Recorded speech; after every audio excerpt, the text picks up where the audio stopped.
Good morning, men. Rob Cup here, coming at you from Colorado. Welcome to Man Talk Monday. And I want to start this week for you with a question I want you to be thinking about for yourself. What are you passionate about? Now, passion is kind of a strange concept. It's used in many different ways. It's used as a way of talking about love and even erotic love. And then it's used to describe actors, that the actors act with passion. They really embody their role, or a dancer who really is dancing their heart out over a number, and they're dancing passionately. Or people would say you can see the passion of the artist in a piece of art. It's also used in everyday kind of vernacular of, I'm passionate about my kids. I'm passionate about this sports team. I'm passionate about this hobby. And it's used in a lot of different ways in our everyday lives. But the question still remains, like, what are you passionate about? And with all those different meanings, let me clarify what I mean when I'm asking this question. The word passion comes from a derivative of a Latin word that means to suffer or suffering. So in a sense, when I ask you, what are you passionate about? I'm asking you, what are you willing to suffer for? Do you have a willingness to suffer for something? Sacrifice for it. Give yourself up for it. Endure hardship for it. It's the reason why I'm sharing this with you is because yesterday, Sunday, was Palm Sunday in churches all over the world. And it's the day that Jesus came into Jerusalem riding on a donkey. And it was this victorious time, but it kicks off what we will all be celebrating. Christians around the world will be celebrating this week. Is called Passion Week, or the week that Jesus suffered. And in that week, he suffered physically, emotionally, spiritually. He was so distraught in the Garden of Gethsemane before he was arrested that he was sweating blood out of the pores of his skin. Instead of sweat, it was blood that came out. He was mocked and harassed and hit in the face and spit on and lied about, betrayed. The laws were used unjustly against him. There were false witnesses that spoke against him. His followers all left him and didn't understand what was going on. He was beaten with a whip that had metal shards in it and lead balls in it that were shredding the skin on his back. He was made to carry his cross. He had a crown of thorns put on his head. And then he had nails went through his hands and his feet, and he was hanging by those nails on the cross, trying to catch his breath. In addition to all that, spiritually, it was the first time ever in his 33 years of life that he ever felt God the Father not present with him. And it's why he was ending his life saying, my God, why have you forsaken me? Because he didn't feel the presence of the Father for the first time. That's the passion of Jesus, the suffering of Jesus physically. But it still leads to the question of, like, why did he suffer? And I'm still wanting you to think about, what are you passionate about? But it leads to these questions. I want to share a few verses from the Bible that kind of lend themselves to sharing, like, why Jesus suffered. What was he passionate for? So I just want you to close your eyes if you want to. I'm going to read through these for you and let them wash over you. Let them meditate on them, consider them as you consider what you're passionate about. Isaiah 53:3. This is a prophecy, but he was despised and rejected by mankind, a man of suffering and familiar with pain, like one from whom people hide their faces. He was despised, and we held him in low esteem. Surely he took up our pain and bore our suffering, yet we considered him punished by God, stricken by him and afflicted. But he was pierced for our transgressions. He was crushed for our iniquities. The punishment that brought us peace was on him, and by his wounds we are healed. We all, like sheep, have gone astray. Each of us has turned our own way, and the Lord has laid on him the iniquity of us all. Mark 10.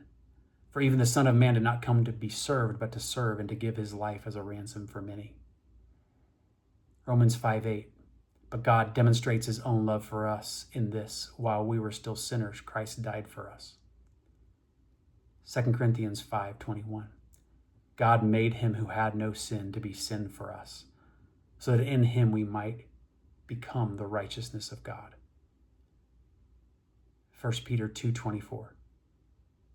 He himself bore our sins in his body on the cross, so that we might die to sins and live for righteousness.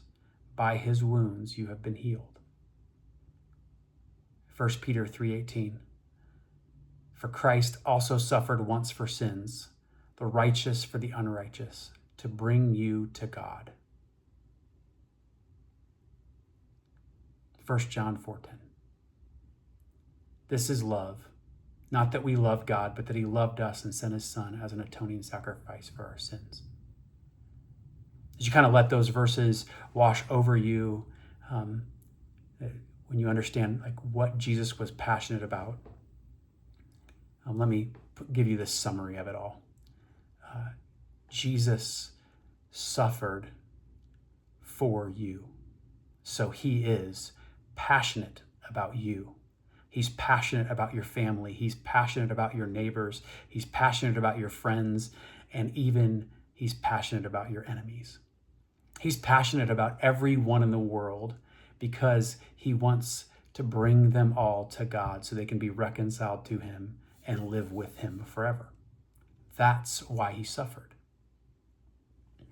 And everything about Jesus's life, whether you follow him or you don't, if you read the Holy Scriptures, what you see is his whole being, his whole mission, his everyday decision was bent around that, reconciling people to God the Father. That's how he lived his life. Everything revolved around that, and he was willing to suffer for it. So I come back to you. What are you passionate about?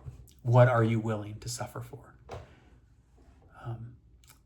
Three sub-questions I want you to consider as you're trying to get to that answer, because it's sometimes hard to kind of come to. And in the Braveheart world, as we come to you for Man Talk Mondays and at Braveheart Intensives and anything that we do, we're always trying to help mine and pull out of you the things that you should know about yourself so that you can continue to live in the purpose you were created for. And so 3 questions I want you to think as you're considering what are you passionate about. The first one is, are you avoiding suffering, and why? Are you avoiding suffering, and why? Our culture doesn't really love suffering, so there's a lot of messages that tell you you shouldn't have to put up with that. You don't need to go through that. You deserve better. So are you avoiding suffering, and why? Second question to consider.